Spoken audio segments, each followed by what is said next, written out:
भारताचे 15वे उपराष्ट्रपती म्हणून सीपी राधाकृष्णन यांनी शपथ घेतली आहे। राष्ट्रपती द्रौपदी मुर्मूंकडून राधाकृष्णन यांनी शपथ घेतली। शपथविधी सोहळ्याला पंतप्रधान मोदींसह राजनाथ सिंह, माजी उपराष्ट्रपती जगदीप धनखड यांची देखील उपस्थिती। महाराष्ट्रामधून मुख्यमंत्री देवेंद्र फडणवीस, विधान परिषद सभापती राम शिंदे यांच्यासह उपमुख्यमंत्री एकनाथ शिंदे हे देखील उपस्थित।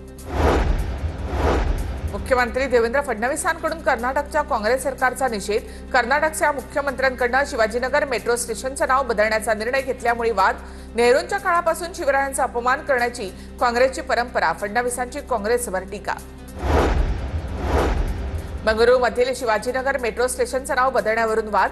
शिंदे फडणवीसांनी केंद्राला हस्तक्षेप करण्यास सांगावं, फडणवीसांच्या टीकेवर संजय राऊत यांची प्रतिक्रिया। सोलापूरच्या कुर्डूमधील मुरुम उत्खनन बेकायदेशीरच, माढ्याच्या तहसीलदारांचा अहवाल TV9 मराठीच्या हाती। उत्खननासंदर्भात पूर्वपरवानगी घेतली नाही असा अहवालामध्ये उल्लेख। उत्खनन करण्यासाठी कोणतीही परवानगी घेतली नव्हती। या प्रकरणामध्ये काही लोकांचा सहभाग संपूर्ण गावाला वेठीला धरू नये। कुर्डू मुरुम उपसा प्रकरणाच्या अहवालावर पालकमंत्री जयकुमार गोरे यांची प्रतिक्रिया।